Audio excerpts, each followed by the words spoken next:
I'm Tim Malloy with the Civic Association, and this is Palm Beach TV. With so many Palm Beachers having connections, either homes or apartments in New York City or residents in New York State, it is worth noting right now that New York Governor Andrew Cuomo is seeking to keep 95% of the U.S. out of New York City and out of New York State as the coronavirus rages across the nation. The governor has added California, the most populous U.S. state, to a list of 39 states whose residents must quarantine for 14 days if they visit New York. It leaves just 6 states, Hawaii, Maine, New Hampshire, Oregon, and Vermont, and Washington, with about 5% of the population not under some sort of advisory or restriction from New York. The early center of the U.S. outbreak, of course. Needless to say, if you're planning to visit New York from here, you will be under a quarantine order. Dr. Alina Alonso, the health director for Palm Beach County now, with a frightening warning that a resurgence in Palm Beach County, and therefore possibly Palm Beach, is very likely as people come down for Thanksgiving and Christmas and New Year's and Hanukkah and the days ahead in the season.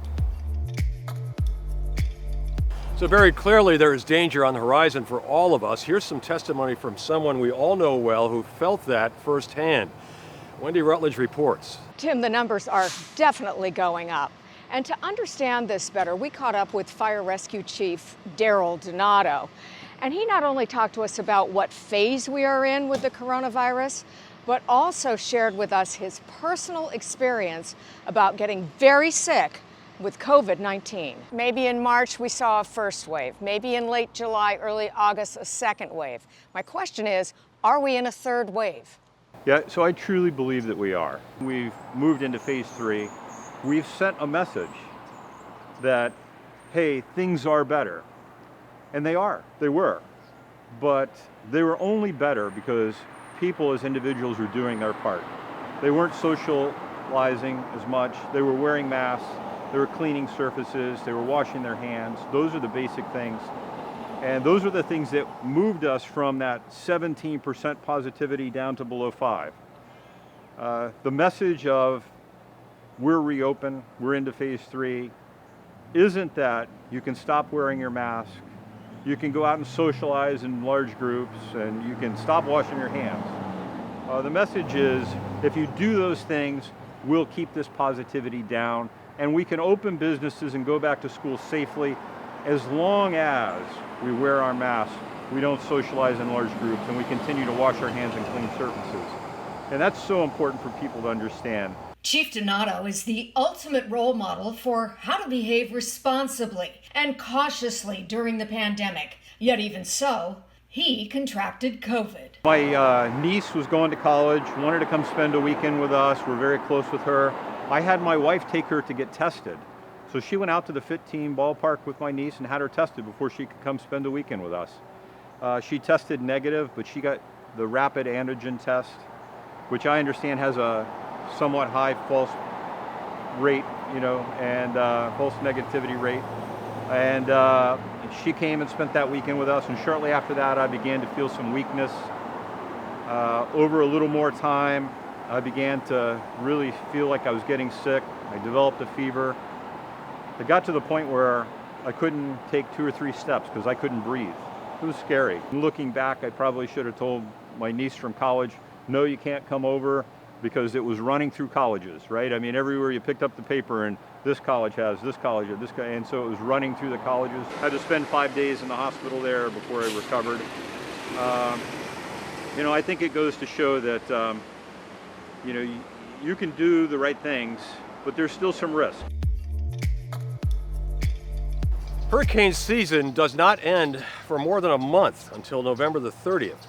And with that in mind, take a look at the map. This is Hurricane Zeta, which is growing, which is going to skip across the Yucatan and take dead aim on Louisiana. It would be the 5th storm to hit Louisiana this horrible hurricane season, and part of the Panhandle might get it as well. So it's not over.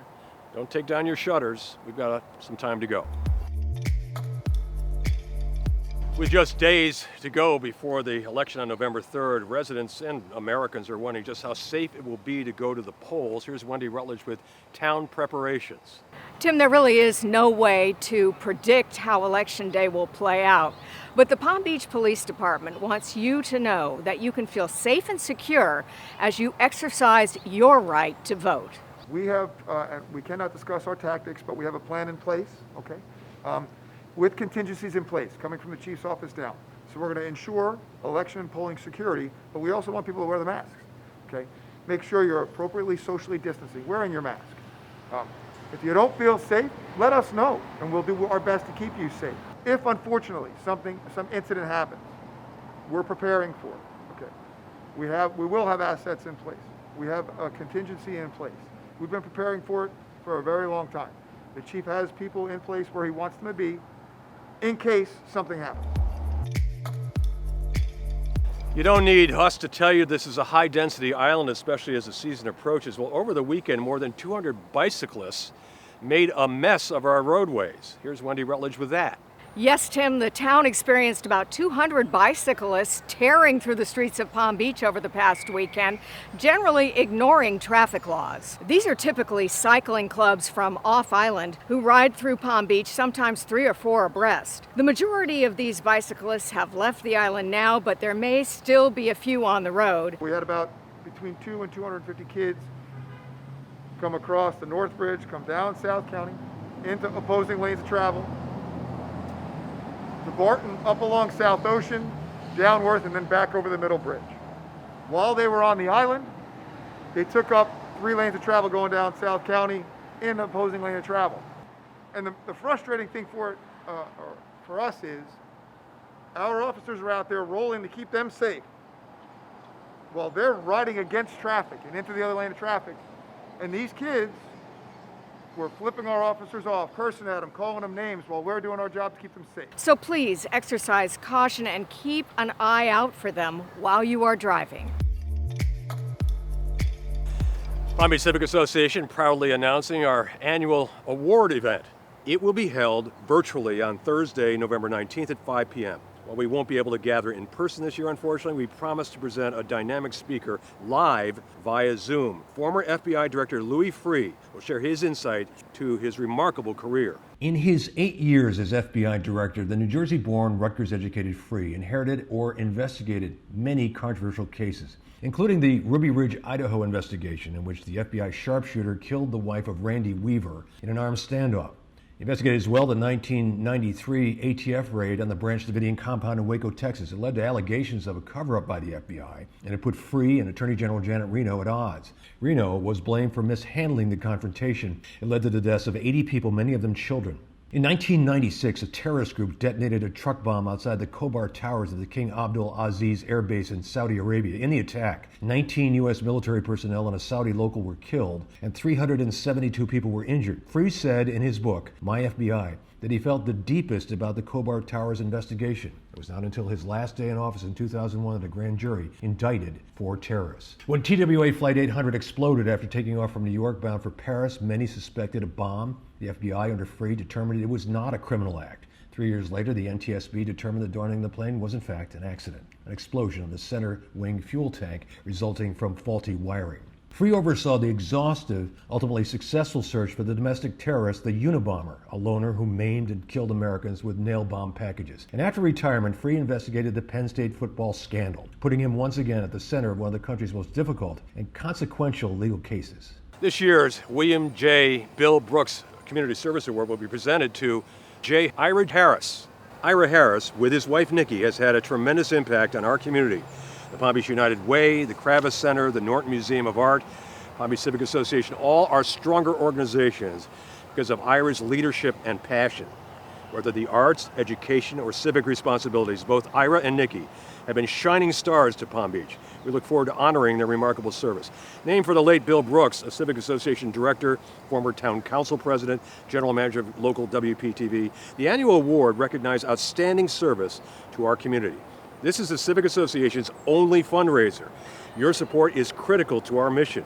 We hope you'll join us. Log on to palmbeachcivic.org/events to learn more. You can contact us at 561-655-0820. I'm Tim Malloy with Palm Beach Civic Association and Palm Beach TV, where membership matters. If you are a member, we hope you will renew with us. If you are not a member, we'd love to have you join us. We're going to leave you with this again. These are the Civic Association masks. We hope all of you have one or some sort of mask, because right now we're headed back into dangerous territory. Having been 30 years in journalism, as my colleague Wendy has as well, You don't want to overblow things. You want to be accurate. You don't want to scare people. But truly, the experts right now are saying, here we go again, potentially, and that's frightening. So the best you can do is wear your mask. And we hope you're safe and okay, and we'll talk to you real soon.